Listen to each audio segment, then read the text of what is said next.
Ladies and gents, welcome to the Museum of Ethnography, the Néprajzi Museum. Located here in Budapest City Park. Just behind me, we see the monument to 1956. Once where a statue to Joseph Stalin stood, toppled in the revolution, and today, some 70 years later, what erupts from the ground is a museum housing over 200,000 artifacts from all around the world. 60% of this structure is located beneath the ground. Collections ranging from Africa to Asia to Europe, the Americas, and beyond. A history of the social, political, economic, and most importantly, story-based cultures from all around the world. And now we're gonna go take a look inside and see what we can find.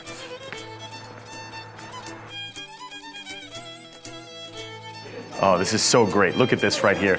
We have the classic Miska Kancho, a true testament to Hungarian heritage. And where else will you find Mr. Miska located next to some Mesoamerican statuary? It's such a unique contrast and just a tiny, tiny little teaser for what we are about to see.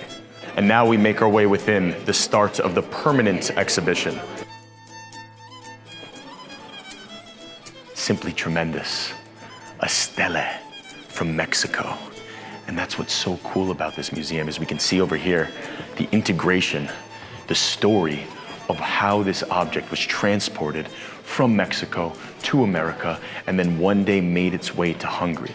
And we go from the Indiana Jones-esque to the everyday, a pressure cooker, a so-called kukta györgyfőző. So it's not just these museum-y sort of objects that you'll see here, but really everyday normal objects. We see a pair of sneakers, and all of these objects, they have a story. They really, really do have a story. They tell the story of the people. So you come to this museum not just to learn about facts and famous painters and things like that, but rather to learn about the people and the culture. A lot of people have been asking, what is ethnography? It's the study of ethnicities, of course, the study of people, but it's really a branch of anthropology. And it's focused first and foremost on field work, how the cultures are studied. The ethnographer, he goes into the field and he studies, he records, he collects, and he exhibits. And all of the senses must be employed. Touch, sound, sight, feel, and perhaps for the adventurous amongst us, taste. A whole world erupts within my ear right now. The ancestral recordings. Now we do talk a lot about the global cultures, but this museum is really a place to learn the culture of Hungary as well. And this is from Erdély, Transylvania, in Romania nowadays, but what was once a part of the Hungarian kingdom. A real epicenter of Hungarian culture in many ways. And the colors which erupt here, look at this, look at these patterns, the design, the folkloric handicrafts. Too, don't you? The Citeras. Yeah. They're my favorite. It's very cool. He's actually a folk néptáncoló, and he wears the Citeras. Yeah. Here he is, the man himself, Xantus Janos, Dr. X, the Hungarian Charles Darwin. And it was Xantus Janos who was the first director of the Néprajzi Museum, of the Museum of Ethnography. Here we can see the epic voyage he took at the end of the 1860s. The man was actually a general, I believe, or at least an officer in the War of Independence in 1848, the failed War of Independence that was suppressed by the Austrians with help from the Russians. But it was in the late 1860s when the dual monarchy of Austria-Hungary, 1867 to be exact, was created. And Xantus Janos, he was restored to a position of prestige. He took this voyage in 1868, 1869, 1870, all across the lands of Asia, a true global exhibition. And when he came back to Hungary, he wanted a place to showcase all the incredible things that he found. And that is how the Museum of Ethnography got its start. And much of the collection was showcased right here. The Viennese World's Fair. And these World's Fairs at the end of the 19th century, they were a view for the people into the global cultures. We didn't have the internet back then, let alone television. And so these World's Fairs, they were a chance for people to see from far and wide inventions, creations, and cultures. And it was during this age of exhibitions that Hungary itself had the millennial exhibition in classic Hungarian fashion, a bit of hubris. They couldn't just settle for a World's Fair. It had to be a Hungarian fair. 1896, 1896. But it wasn't just the Magyar that were showcased, but rather all the cultures from around these Carpathian domains. The little nuances, the subtleties between the different regional peoples that over the centuries and the millennia had collected these various motifs. Here we can see some Schwab, some Swabian, German heritage. Here we can see some heritage from Torocko. The Hungarian motifs, look at these subtle, intricate patterns, the flowers. This is really a gaze into the ancient psyche, the consciousness of the people. This is Romanian from the Hunyad counties. It's very, very important to remember that the Hungarian kingdom, it was not a nation state as we think of it today, but rather a multicultural and diverse kingdom with many different peoples. Oh, this is great. Come over here, look at this. You have this graphical representation of what we are seeing in front of us right here in English and Hungarian. And you can zoom in and light up each individual object. We can see here that over there is from Busho megyei, which is in Erdély, modern-day Transylvania. And we can learn a little bit more about what this object is. Second half of the 19th century it was collected, and it was shown at the ethnographic village in the aforementioned millennial exhibition, 1896. I've spent many an afternoon contemplating what it would be like to find a time machine and transport myself back to 1896. And now we arrive at the so-called art and ethnography section of the museum. A lot of these objects that we see here displayed were collected at the end of the 19th century by an Italian man by the name of Giovanni Bettianin.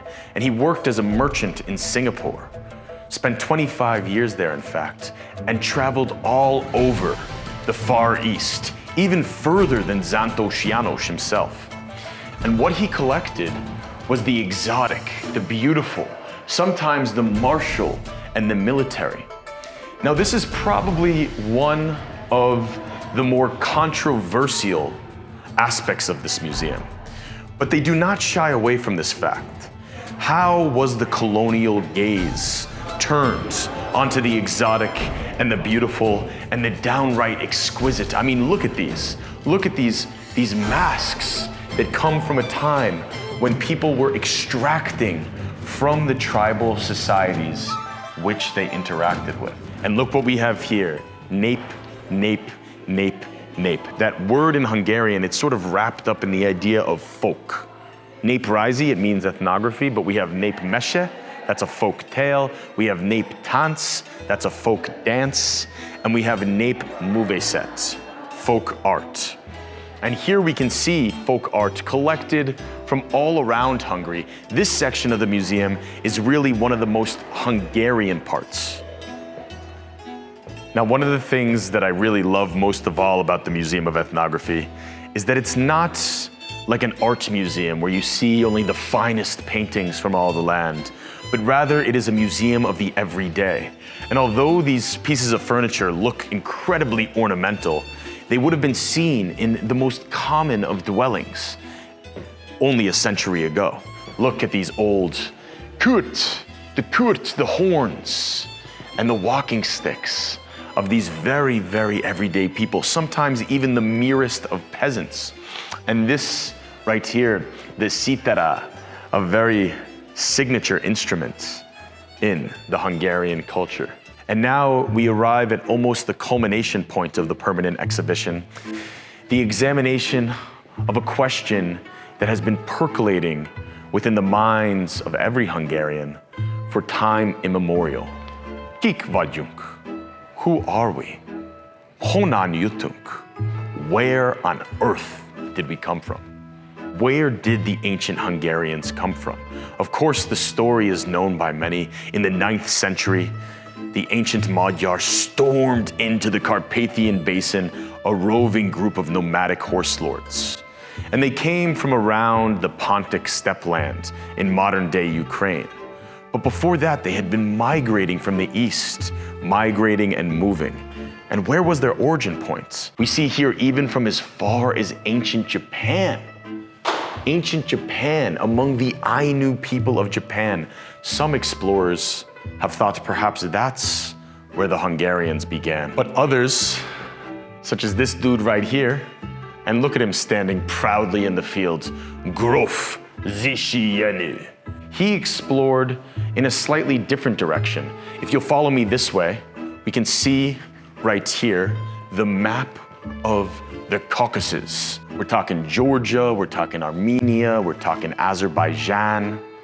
And Zisienu, he traveled all throughout the Caucasus into Central Asia and Siberia in Russia, looking for clues, looking for hints of the Hungarian past. And here we can see some of the ancient religious garb, the shaman robes, the shamanistic robes that were collected on some of these voyages. The shamans, they were the ancient religious leaders. What was the pre-Christian pagan Hungarian religion like? It is a question that has been at the mind of many. Look at all of these beautiful artifacts. Wonderful, wonderful examinations of the past. We know that the Hungarian language, the Magyar nyelv, it is not Indo-European. Some, they would call it Finno-Ugric, because it is hypothesized that perhaps the ancient Finns and the ancient Magyar, at one point, they were in fact together, or at least not that far apart. And we can see some evidence, perhaps, of this theory behind me on the walls. Yes, Finnish and Hungarian, very different languages, quite bizarre in their own rights, but the grammar and the syntax, it seems to have a connection, just as these bark objects do as well. Now proudly displayed here, we can see the Busho, coming from Mohacs in the south of Hungary. The Busho Járás, it is a festival that takes place every year. This is perhaps the most iconographic representation of Hungarian culture. This section, however, it wonders, is it any more ethical to display something just because it happens to be from Hungary than it is to display many of the ethnographic heritage we see from around the world? As we wind our way out from the permanent exhibition, we shall sit down and contemplate these questions.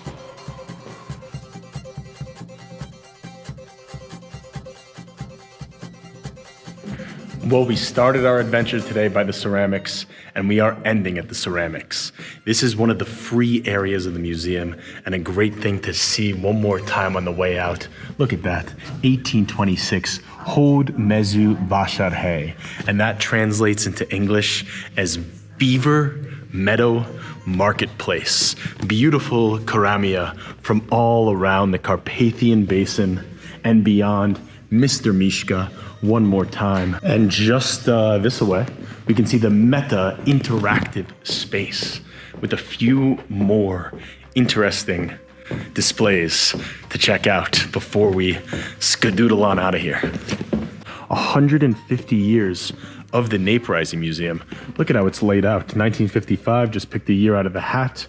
We can see, oh yes, this is some of the pictures from the 150 years of the Néprajzi Museum, a Húsvéti program, Bab Készítés. And look right here, it's Dr. X, Xantus Janos, 1868. This is what we were talking about in the permanent exhibition. This is his expedition for the Hungarian and Austrian monarchy. Usually it's the Austro-Hungarian monarchy, but you know, we are in the Magyar Néprajzi Museum. And look at how he went all across the world. Wow, the graphical representations are limitless in this place. Kacha, hap hap, Amerikaban, akachak, tudod milyen hangcsina? Quack quack. A samurai warrior and a macho woman. One from Japan, one from Hungary. in stark contrast to one another. But here they are, together. Goodbye, sziasztok! Köszönjük szépen!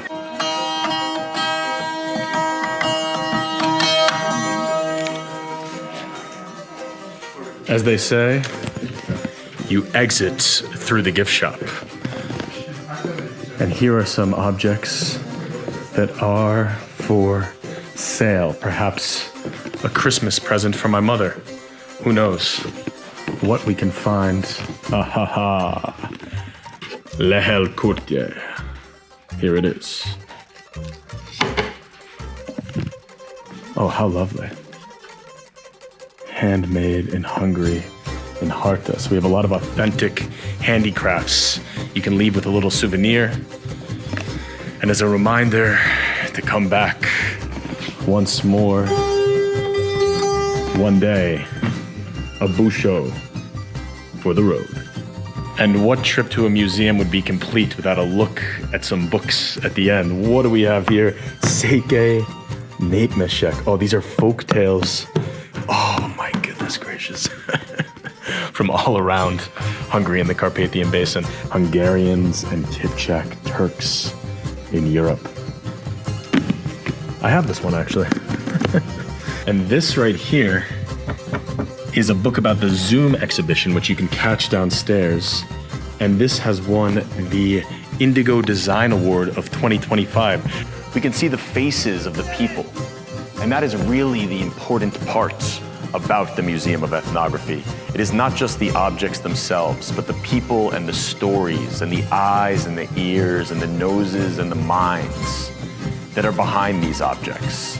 Now, we can't show you everything today, but I hope that you've enjoyed this experience and that you are as excited as I am to come see what is surely one of the best museums, not only in Hungary, but in all of Central Eastern Europe, and perhaps even the world.